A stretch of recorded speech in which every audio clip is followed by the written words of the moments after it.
피파 랭킹 9위 크로아티아의 충격적인 조별 예선 탈락으로 전 유럽 축구계가 큰 충격에 빠졌습니다. 이 소식을 접한 많은 팬들은 레전드 루카 모드리치의 마지막 무대가 이렇게 끝나버린 것에 대해 깊은 아쉬움을 표했습니다. 다 이긴 경기라고 생각했는데 정말 충격적이다 라는 반응이 줄을 이뤘습니다. 일부 전문가들은 BBC 미공개 화면을 분석하며 크로아티아 탈락의 원인을 지목했습니다. 그들은 경기 종료 1분 전 상황에서 페리시치의 어이없는 플레이가 결정적이었다고 주장했습니다. 언뜻 보면 페리시치가 상황에 전혀 관여하지 않는 것처럼 보이지만 이 분석을 보면 생각이 달라질 것이라며 많은 축구 팬들의 궁금증을 자아냈습니다. 유로 2024 대회에서 죽음의 조로 불린 B조는 대회 시작 전부터 많은 전문가들의 이목을 집중시켰습니다.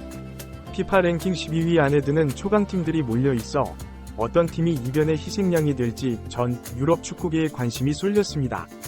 피파 랭킹 8위 스페인, 9위 크로아티아, 10위 이탈리아가 한 조에 속해 있어 이 중 한 팀은 탈락의 고배를 마셔야 했습니다. 일부 전문가들은 조 3위가 되더라도 각 조의 3위 팀들 중 상위 4팀이 16강에 진출할 수 있지만 골득실 면에서 강팀을 상대로 많은 골을 넣기가 어렵기 때문에 2위에서 3위 팀 중 한 팀은 탈락할 가능성이 높다고 예측했습니다. 크로아티아와 이탈리아의 운명을 건 경기가 시작되자 두 팀은 수비형 팀답게 신중하게 경기를 진행했습니다. 전반전은 양 팀이 한 번씩 결정적인 찬스를 주고받았지만 각 팀 골키퍼의 선방에 막혀 득점으로 이어지지 못했습니다.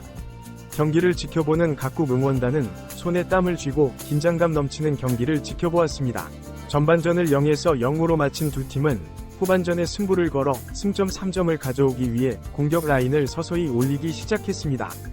후반 53분경 크로아티아가 이탈리아 진영에서 짧은 크로스를 올린 것이 이탈리아 수비수의 손에 맞아 VAR 판독 끝에 페널티킥이 선언되었습니다. 크로아티아의 영웅 모드리치가 키커로 나섰지만 PSG 소속의 이탈리아 국가대표 골키퍼 돈나룸마의 선방에 막혀 득점에 실패했습니다. 이 장면을 본 일부 전문가들은 모드리치가 슛을 할 때 디딤발이 약간 미끄러진 것이 보이지 않는 변수가 되어 공의 스피드가 현저히 줄어들었다고 분석했습니다. 그러나 모드리치는 실축 후 불과 2분 만에 선제골을 기록하며 크로아티아를 16강 진출 문턱까지 혼자 힘으로 끌어올렸습니다. 이날 경기를 생중계한 BBC 패널로 출연한 앨런 시어러는 모드리치의 책임감이 크로아티아를 구해냈다고 평가했습니다. 이 분석을 접한 일부 전문가들은 이 장면에서 모드리치의 플레이에 주목해야 한다. 모드리치는 중앙 미드필더로 경기 전체를 조율하는 역할을 맡았는데 자신이 PK를 놓치고 팀이 위기에 놓이자 스스로 문제를 해결하기 위해 원톱 스트라이커가 있어야 할 자리에 순간적으로 침투해 있었다고 설명했습니다. 크로아티아가 1에서 0으로 앞서 나가자 이탈리아의 스팔레티 감독은 공격수들을 교체 투입하며 동점골을 만들기 위해 필사적으로 노력했습니다. 하지만 크로아티아 역시 16강 진출을 위해 온몸을 던지는 수비를 펼치며 이탈리아의 공격을 온 힘을 다해 막아냈습니다.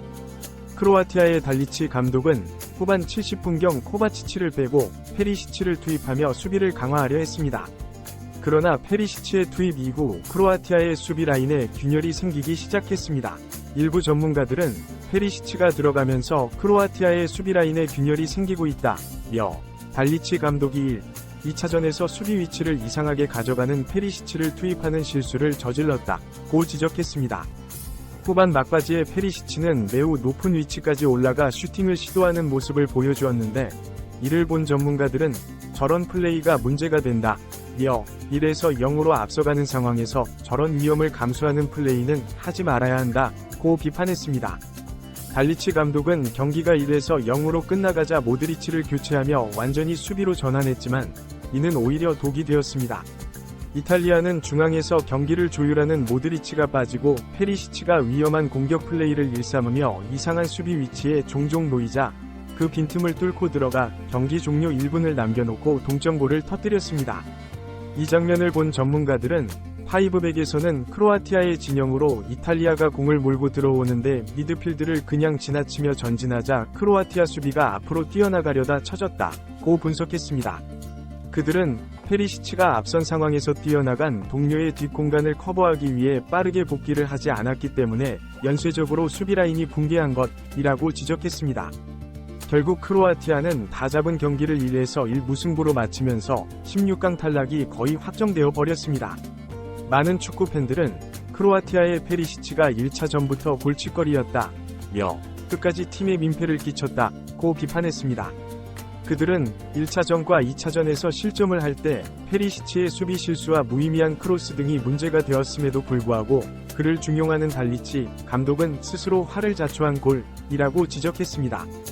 일부 팬들은 토트넘에서의 페리시치의 활용을 언급하며 토트넘에서 콘테는 페리시치를 중용하면서 손흥민을 수비수로 활용해 그 결과로 토트넘을 8위로 만든 대참사를 일으켰다고 비판했습니다.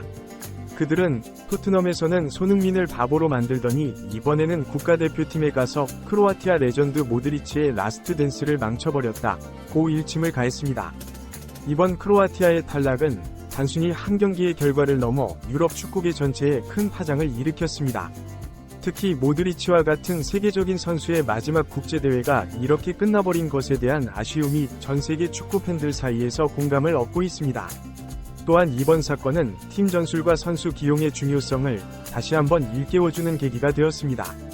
페리시치의 기용과 그의 플레이 스타일이 팀 전체의 균형을 무너뜨렸다는 분석은 현대 축구에서 개인의 능력뿐만 아니라 팀 전체의 조화가 얼마나 중요한지를 보여주고 있습니다. 더불어 이번 사건은 국제 축구 무대에서의 압박감과 중요한 순간의 판단력의 중요성도 다시 한번 상기시켰습니다. 모드리치의 페널티킥 실축과 그 직후의 득점은 선수들이 어떻게 실수를 극복하고 팀을 위해 헌신하는지를 보여주는 좋은 예시가 되었습니다. 한편 이번 사건을 통해 감독의 역할과 책임에 대한 논의도 활발해졌습니다. 달리치 감독의 선수 기용과 전술 변화가 팀의 패배로 이어졌다는 비판은 감독의 결정이 경기 결과에 얼마나 큰 영향을 미치는지를 다시 한번 증명했습니다. 또한 이번 사건은 현대 축구에서 VAR, 비디오 판독의 역할과 중요성도 다시 한번 부각시켰습니다.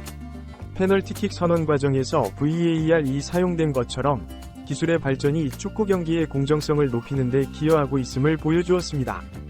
결론적으로 크로아티아의 이번 탈락은 단순히 하나의 경기 결과를 넘어 현대 축구의 여러 측면을 돌아보게 만드는 사건이었습니다.